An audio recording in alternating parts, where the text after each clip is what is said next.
To be very honest, I never thought I'd actually be sitting down watching season 3 of Euphoria with my own two eyes. For anyone who doesn't know, season 2 of Euphoria, which was massively acclaimed and became a huge cultural moment, wrapped up at the very start of 2022. And now it's April 2026. It's been about 4 years since we last saw these characters. In that time, a lot has happened. The show went through delays, the industry was hit by the writer's strike, there were tragic losses among the cast, and the reports of creative differences behind the scenes. At one point, it honestly felt impossible that this show would ever come back. But putting all of that aside, we're here. It's April 2026, and as of right now, the first episode of season 3 is finally out. And surprisingly, it's right back where it always was, at the center of the conversation. Because Euphoria has never been just a show. It's glamorous, it's controversial, but above all, it's something people can't stop talking about. Before I get into my thoughts on the new episode, I want to go back a bit because I think where Euphoria stands in 2026 really depends on how you first experienced it. I started watching Euphoria in December of 2021, right before season 2 came out. And I remember being completely taken aback by it, by how ridiculous it all could feel at times, and also how strangely heartfelt it was.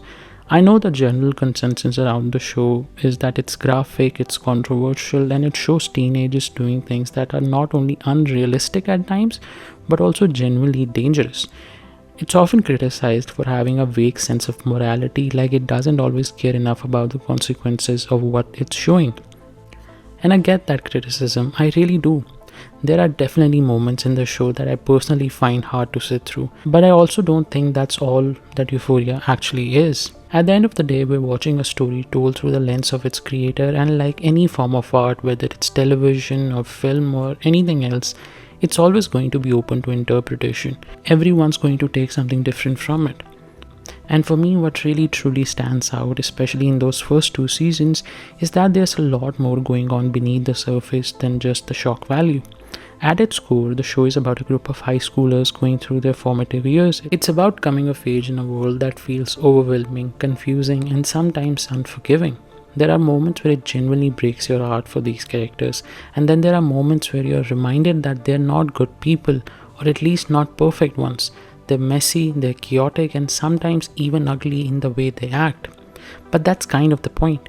Euphoria isn't trying to show perfect people, it's showing flawed individuals who are just trying, sometimes falling to figure out who they really are and how to live their lives in a way that feels even remotely okay. So coming back to where Euphoria is right now in 2026, and everything I've said about the show still holds true for how I view season 3 so far. Now at the time of making this video, only the first episode has been released. I don't know what happens in the remaining episodes, and I'm not trying to predict anything. I'm not basing this on theories or assumptions. This is purely how I feel about what we've seen so far. And honestly, I found the first episode really underwhelming. In fact, I'd go as far as to say it's one of the most underwhelming episodes of Euphoria I've ever seen. I don't remember feeling this disconnected from an episode in the first 2 seasons. There were genuinely multiple moments where I felt like turning it off because it just felt so incredibly boring. And that's the strangest part about watching Euphoria, especially the 3rd season, because this doesn't feel like the show at all. Everything is technically the same, the characters, the setting, the world, but at the same time it all feels off. It's like I'm watching the same people, but they don't feel like the same characters we followed in the first 2 seasons. They feel different, almost like new versions of themselves. And right now, that disconnect is the biggest issue I have with this first episode. Now let's start with our protagonist. First of all, I have to give credit where it's due. Zendaya is still giving this role everything that she has.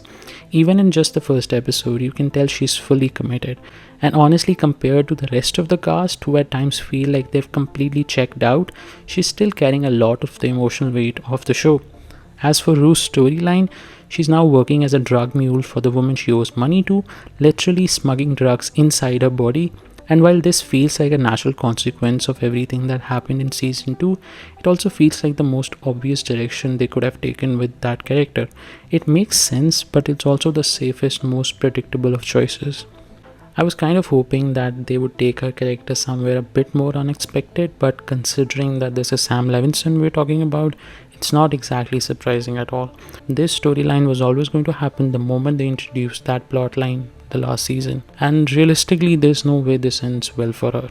Moving on to Maddy, her storyline is, well, interesting to say the least, but it's also a bit strange. She's working in PR for an up and coming actor, which feels slightly off for her character.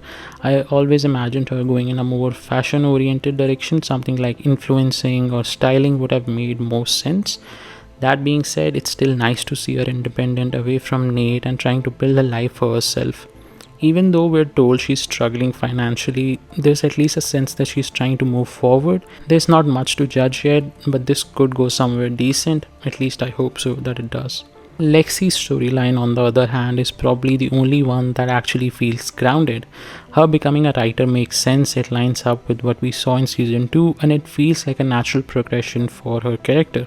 It's creative, it's believable, and for once it doesn't feel forced. This is probably the only storyline I don't have a big problem with. Now, let's talk about Fez. We are told through a single line that he's in prison for 30 years, which is clearly the show's way of writing him out, since Angus Cloud, the actor who played Fezco in the first 2 seasons of Euphoria, sadly passed away in 2023. And honestly, kind of feels lazy at this point. I do understand the situation, but it still feels very convenient and rush way to deal with such an important character. They could have handled it with a lot more care. Now, getting into the biggest talking point, Nate and Cassie. They're together, they're living together, they're preparing for their marriage, and to me, genuinely, this is the most creatively bankrupt storyline in this whole entire episode. An abuser and a deeply unstable person getting married could have been a really complex and interesting direction, but the way it's presented here just feels so flat. It feels like it's heading somewhere dark, but not necessarily meaningful.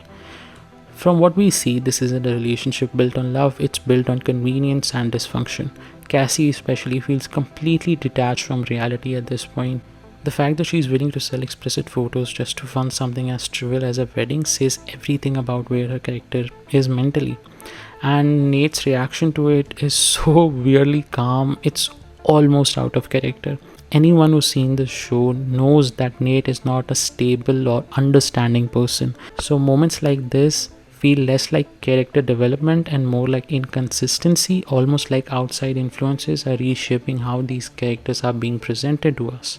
And then there's Jules, who doesn't even appear in this episode. We're just told in passing that she's now working as a sex worker in New York. Again, feels like a very convenient surface level way to push out our character aside without really exploring what got them there. And honestly, that kind of sums up where Euphoria is right now. Everything is technically moving forward, but a lot of it feels rushed, convenient, and disconnected from what made these characters compelling in the first place. So yeah, that's where Euphoria stands right now.